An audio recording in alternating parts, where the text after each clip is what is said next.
수도권을 중심으로 탁구장, 리치웨이 관련 추가 확진자가 증가하면서 하루 신규 확진자 수가 다시 50명대로 늘어났습니다.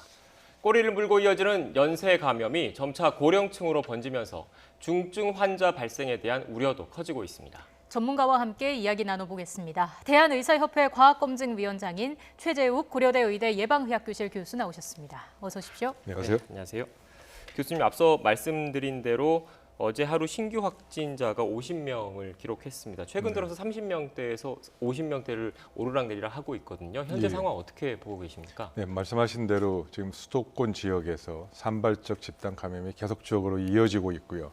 또 지금 그 자세히 들여다보시면 뭐 리치웨이, 또 방판업체, 또 탁구장 많은 부분들이 관련이 있는 경우도 있지만 관련 없이 별도로 발생해서 지금 튀어나오는 그런 산발적 감염이 계속적으로 발생하고 있습니다. 이 부분은 지금 수도권 지역의 특성이 인구가 밀집해 있는 과다하게 밀집해 있는 지역이라는 점하고 그다음에 지역사회 감염이 지금 잠재돼서 전파되어 있는 부분이 계속적으로 산발적으로 튀어나오는 소위 잔불이 계속 발생하는 그런 상황이라고 말씀드릴 수 있고요. 이제 앞으로 지금 관건은 이러한 발생된 감염을 쫓아서 가서 추가적인 전파를 막는 과거의 그런 방식보다는 이제 뭔가 새로운 접근 방법이 좀 추가로 이 관리 방식이 필요한 것 아니냐, 그렇게 지금 여러 가지 이야기들이 나오고 있습니다.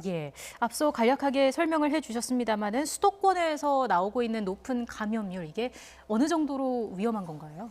아직은 지금 전반적으로 이제 말씀드리기는 어렵습니다만 규모의 크기로 볼 때는 아직은 통제 가능한 범위다라고 보는 것이 맞을 것 같고요.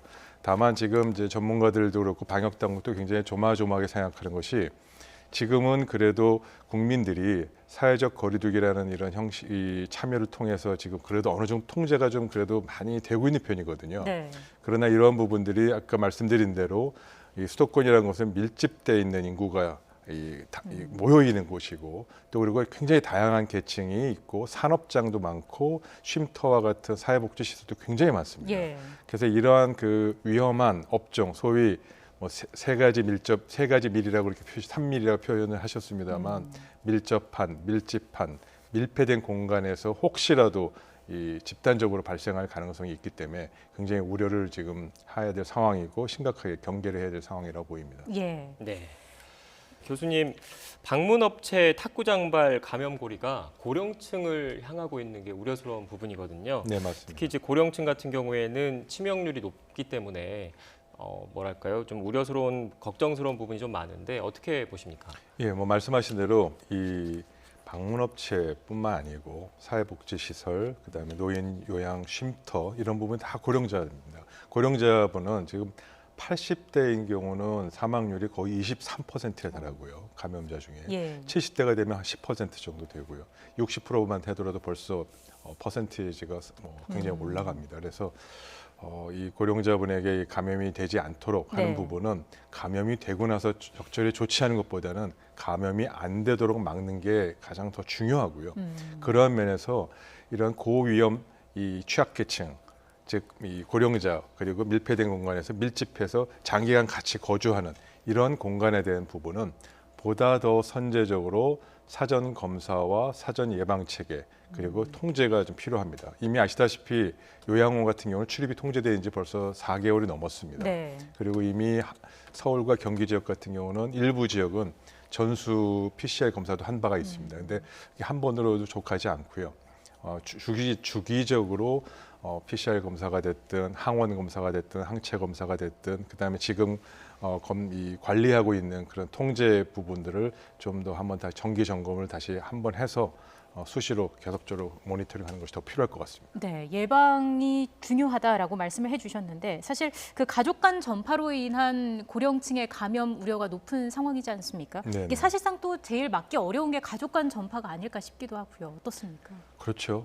가족이랑 같이 같은 공간에서 하루 종일 같이 생활하는 경우이기 때문에 밀접 접촉 중에서도 밀접 접촉이라는 걸 말하기 떠나서 같이 생활하니까 접촉은 굉장히 위험할 수밖에 없습니다. 방역 당국도 우리나라의 경우를 갖고 2차 감염률 혹은 2차 공병률 여러 가지 표현이 용어는 좀 다릅니다만 이제 예를 들어 한 명이 가족 중에 한 명이 발생했을 경우에 가족 몇 명을 다시 재감염시키냐 16%가 넘습니다. 그래서 그 중에서도 가족 중에서도 혹시라도 이 부모님을 모시고 살거나 할아버지 할머니를 모시고 사는 그런 경우는 노령자의 가족 감염이 증가할 수 있어 굉장히 주의를 요합니다. 네, 구체적 사례 살펴보도록 하겠습니다. 양천구 탁구장 관련해서 그래픽이 준비되어 있는데 그래픽 좀 띄워주시겠습니까? 네, 양천구 탁구장과 관련된 N차 감염 사례입니다. 보시는 것처럼 양천구 탁구장에서 시작된 그 감염이 인천공항, 진에어, 용인 큰나무교회에 이어서 광명 어르신보호센터까지 계속 이렇게 퍼지고 있거든요. 이 같은 추세가 언제까지 이어질까요? 하루속히 감염 고리를 끊어야 할 텐데요. 설사 이런 말씀 드려서 좀 죄송합니다만 지금 설사 양천구 탁구장이나 리치웨이부터 시작된 감염의 고리를 다 끊는다 하더라도 추가적으로 감염 경로를 알 수 없는 또 소규모 산발적 감염은 또 발생할 겁니다.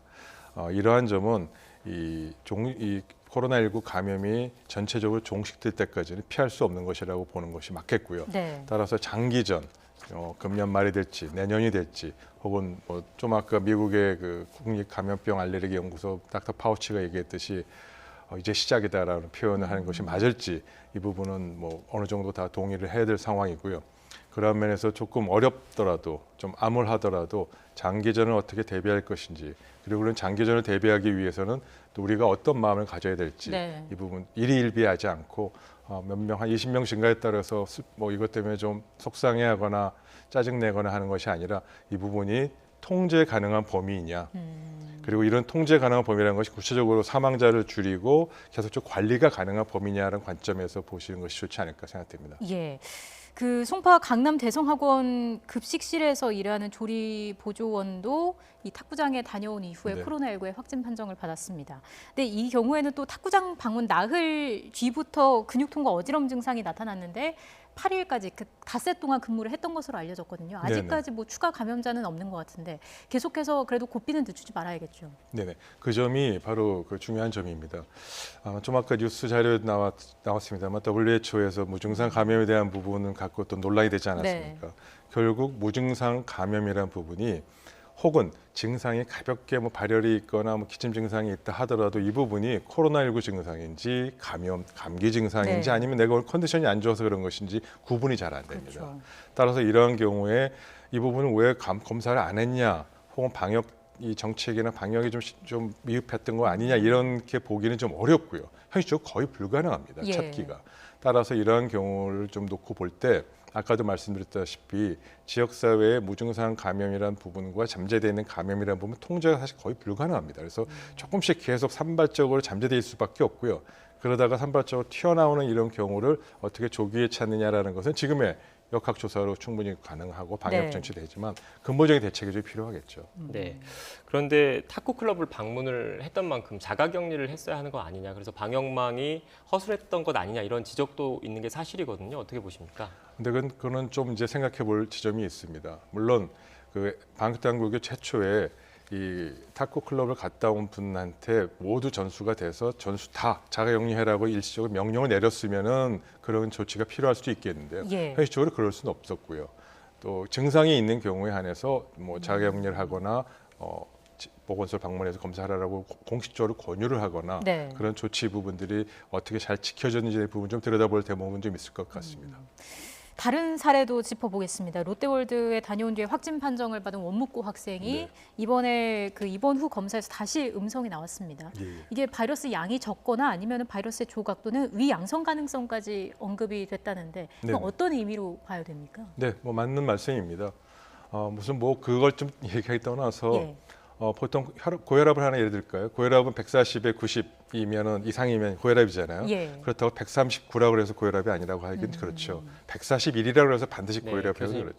계속해서 전문가와 함께 이야기 나눠보겠습니다. 예. 앞서 교수님과 함께 그 롯데월드 방문 후에 확진 판정 받았던 고3 학생 얘기를 하다가 잠깐 끊겼는데 그 다시 음성 판정을 받았고 그 배경에 대해서 말씀을 해주고 계셨습니다. 계속해서 이야기를 해주시죠. 네, 그 PCR 검사에서 바이러스 양을 측정해서 그 양 측정의 숫자, 보통 현재는 35 기준으로 좀 넘고 낮고에 따라서 판단합니다. 네. 근데 아시다시피 이 숫자라는 게 33면 괜찮고 36이면 문제고 34.9면 괜찮고 그렇진 않잖아요. 뭐 혈압도 140에 90이면 높다고 그러는 그 고혈압인데 139는 그러면 정상인가요? 그래서 여러 번 검사를 해서 반복적으로 보게 돼 있고요. 지금 이 학생 같은 경우도 지금 검사 여러 차례 했고 아예 검사는 두 군데 보내서 더블 체크도 했습니다. 네. 그래서 처음 음성이 나왔고 24시간 후에 다시 검사해서 서울시 의료원하고 보건환경연구원 두 곳에서 두 번 더블 체크했더니 다 음성이 나와서 지금 최종적으로 이제 음성 판정으로 보는 것이 현재 기준에 맞고요. 아마 그렇게 지금 조치가 되는 것으로 알고 있습니다. 다만 혹시라도 그렇다 하더라도 추가적으로 또 나올 수는 있기 때문에 아마 이번 주까지는 격리 조치를 아마 하면서 최종적으로 다시 한번 좀 들여다보겠다 아마 그런 입장인 걸로 알고 있고 그게 타당하다고 봅니다. 네. 이례적인 사례인 것 같은데 검체 채취 과정이나 검체 자체가 오염됐을 그런 가능성은 없는 겁니까? 그런 거의 없다고 보시면 됩니다. 이례적이지 않습니다. 제가 다시 한번 말씀드린다만 보통 병원에 가서 하는 모든 검사가요. 정확도가 몇 프로쯤 되실 것 같으세요? 95% 이상이면 검사로 채택합니다. 85%에서 90% 정도면 스크리닝, 그러니까 일반 선별 검사로 보통 쓰고요. 확진 검사로는 95% 이상이 되면 검사를 씁니다. 95%라는 게 5%의 오차가 있다는 거 아닙니까? 예. 그래서 두 번, 세 번 체크하는 거고요. 100명 검사하면 뭐 5명에 3명 정도는 틀릴 수 있다. 그러나 그것만 갖고 모든 걸 판단하지 않고 임상 증상이나 모든 걸 보고 그래도 아닌 것 같다면 다시 검사를 하고 또 임상 증상을 봐서 이 부분은 음성일 것 같다 그러면 최종적인 음성 판정도 하는 것이 이제 최종적인 판단이라서 네. 100%라는 검사는 이 세상에 없다 그렇게 생각하시면 좋겠고요. PCR 검사가 정말 정확합니다만 그 또한 검사의 이런 검사 방법 자체 오차가 있을 수는 있지만 오염이 되거나 이런 경우는 아주 예외적입니다. 물론 그런 경우가 있긴 합니다만 그 부분을 찾아서 다시 추가로 확인할 수는 있습니다. 오늘 방역 당국이 선별 진료소 새 운영 수칙도 발표했습니다. 이 내용도 궁금한데 보면은 레벨 D 보호구 외에 더위에 견디기 수월한 전신 가운 4종 세트에 네네. 대한 얘기가 있더라고요. 네네. 충분히 효과가 있을까요? 아무래도 뭐 고육지책이죠. 뭐든지 뭐 방호복이나 이런 부분은 최선의 것을 하는 것이 필요합니다만 네. 뭐 지금 비말 마스크 차단 것처럼 지금 현실적으로 이런 이 무더위 더위에 지킬 수 없어서 현실적으로 착용이 불가능한 경우에는 어쩔 수 없이 대안을 찾을 수밖에 없고요. 그러한 대안 차원에서 제한적으로 또 혹은 그 레벨 D 같은 경우는 이제 오래 써도 가능하지만 네. 이런 경우는 이제 일회성으로 좀 조금 쓰고 또 다시 갈아입고 하는 이제 방법을 좀 착용 방법을 달리해서라도 착용률을 높이는 것이 그리고 또 그렇게 지치지 않도록 하는 것이 필요해서 나온 방법이라고 보고요. 현실적인 대안입니다. 네, 교수님 마지막으로요. 뉴질랜드와 대만은 코로나19 종식 단계에 접어들었습니다. 우리나라는 언제쯤 종식 단계에 접어들지 그리고 우리나라와 뉴질랜드, 대만은 어떤 차이가 있는지 정리 부탁드리겠습니다. 뉴질랜드와 대만이 종식했다라고 그렇게 판단하는 것은 아니라고 봅니다. 현재 환자 발생이 0명으로 계속적으로 유지되고 있어서 지금 현재의 감염이 더 이상 진행되지는 않는다는 표현이겠고요. 네.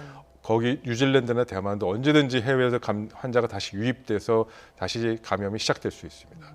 그러한 면에서 감염이 현재 단계에서 종식되느냐는 것과 실질적으로 백신이 개발이 되거나 집단 면역이 형성돼서 집단적인 보편적인 예방 접종이 이루어지거나 혹은 감염이 다 보편화돼서 집단 면역이 형성되는 그런 종식은 다른 얘기겠죠.